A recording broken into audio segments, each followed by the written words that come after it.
Pemirsa, seorang pria di kota Pasuruan, Jawa Timur tewas dianiaya tetangganya sendiri. Korban ditusuk 4 kali dengan pisau dapur, sementara pelaku sudah diamankan oleh petugas.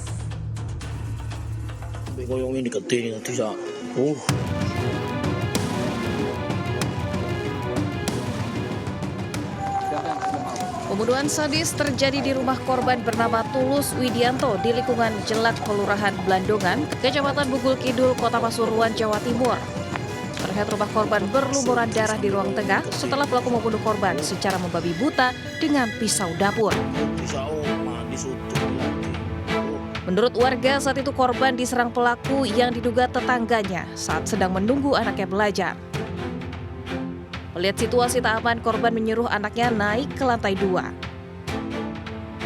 Tanpa pikir panjang, pelaku tega menusuk korban sebanyak 4 kali hingga korban tewas berlumuran darah. Korban sempat dibawa ke RSUD Sudarsono namun akhirnya dinyatakan meninggal dunia. Terus saya masuk lagi ke belakang, kok kerungu jerat-jerit rame, keluar lagi, lalu di sini itu tidak ada lagi. Pelakunya ada, lari ke sana katanya orang-orang di sini, saya suruh kejar. Terus datang sendiri ke sini, apa kok rame-rame gitu? Padahal dia pelakunya. Dikonfirmasi via telepon, Kasih Humas Polres Pasuruan Kota mengatakan pelaku sudah ditangkap dan diperiksa tim penyidik. Meski motif dari pembunuhan sadis ini belum terungkap, namun polisi menduga ada unsur dendam antara pelaku dengan korban. Dari Pasuruan, Jawa Timur, Jaka Samudra melaporkan. Sakit hati karena sering dibuli, seorang remaja tega menggorok leher temannya di Kota Pariaman, Sumatera Barat. Sementara di Jakarta, pembacokan antar teman juga terjadi akibat masalah narkoba.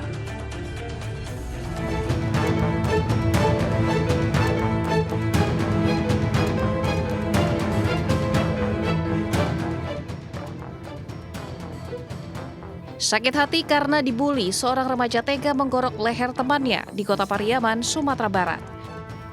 Tersangka berusia 19 tahun ditangkap tim Opsnal Polsek Kota Pariaman karena telah menggorok temannya berinisial A, 22 tahun. Dalam penangkapan, tersangka mengakui perbuatan telah menggorok temannya karena sakit hati diejek tidak punya uang. Saat menyerang, pisau yang digunakan tersangka patah hingga nyawa korban selamat dan hanya alami luka di bagian leher. Kini tersangka terancam hukuman 5 tahun penjara. Si korban diejek tidak punya uang. Makanya di saat sakit hati itu dia bikin skenario, dia ada uang, maka dijanjikan bertemu untuk bekerja. Di Jakarta Utara, seorang pemuda digerebek polisi di rumahnya setelah dengan tega menganiaya temannya menggunakan celurit hingga tewas. Menurut polisi, insiden berawal saat korban dipanggil oleh pelaku ke rumahnya dan terlibat cekcok hingga sempat dipukul dengan airsoft gun. Tak puas dengan itu, pelaku mengambil celurit dan kembali menganiaya. Meski sempat berlari keluar rumah untuk meminta bantuan, namun nyawa korban tidak tertolong. Diduga keributan terjadi akibat permasalahan transaksi narkoba antar keduanya. Kini akibat perbuatannya, pelaku diancam hukuman 15 tahun penjara. Itu dibacok di bagian punggung bagian belakang, kemudian dibacok di bagian dada depan, kemudian di bagian pinggang. Dugaan sementara dari korban dan pelaku dan korban itu ada permasalahan terkait masalah transaksi ke arah narkotika. Dari Pariaman, Sumatera Barat dan Jakarta, tim liputan melaporkan. Pemirsa, kasus anak membunuh ayah dan nenek di Jakarta Selatan menanti fakta baru usai polisi meminta keterangan dari ibu pelaku. Ibu pelaku yang sekaligus korban penikaman baru bisa dimintai keterangan setelah sempat mengalami fase kritis akibat penikaman.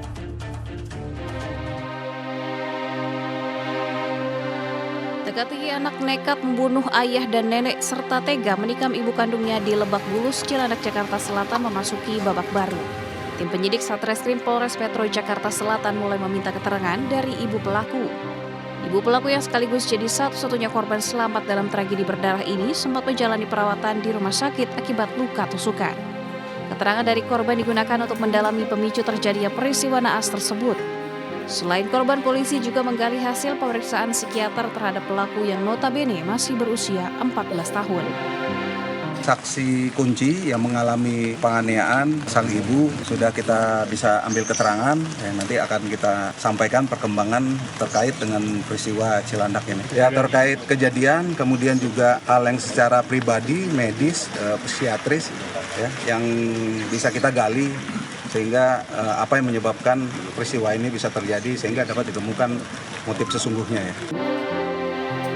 Seperti diketahui, peristiwa berdarah ini diawali pada akhir November, Sabtu pukul 1 dini hari. Pelaku melakukan penyerangan terhadap ayah dan ibunya yang sedang tertidur menggunakan pisau dapur. Tak lama berselang, pelaku juga melakukan penyerangan terhadap neneknya. Usai melakukan penyerangan menggunakan senjata tajam, pelaku sempat keluar rumah. Salah satu petugas keamanan yang melihat gerak-gerik mencurigakan pelaku lantas melakukan pengejaran dan penangkapan usai pelaku coba melarikan diri ke arah lampu merah Karangtengah. Tersangkanya keluar, tanya pelakunya. Saya inisiatif karena di sini teman udah ngamanin, saya keluar ngejar sama teman saya satu. Ketangkaplah di sebelum lampu merah Karangtengah sini. Itu saya bawa ke komando sini, pos RW. Melakukannya pakai pisau? Pisau dapur, kalau kita lihat tuh pisau dapur. Bang, itu pas kabur itu masih pegang pisau atau gimana? Udah enggak, pas kita tangkap di depan tuh udah nggak megang. Akibat tindak penyerangan ini, ayah dan nenek pelaku tewas, sementara ibu pelaku mengalami kritis dengan luka tusuk di bagian punggung, pipi, dan lengan. Terkait dengan keberadaan pelaku, saat ini pelaku yang berstatus anak berhadapan dengan hukum ini berada di LPAS tempat penitipan sementara. Hingga saat ini ibu pelaku yang merupakan saksi kunci dan anak yang merupakan pelaku penyerangan belum dipertemukan. Dari Jakarta, Helmi Sajangbati melaporkan. Jalani sidang etik Aibda Robik Zainuddin, polisi penembak remaja di Semarang hingga tewas diberhentikan tidak dengan hormat. Informasi selengkapnya akan hadir sesaat lagi, tetap di Grebek.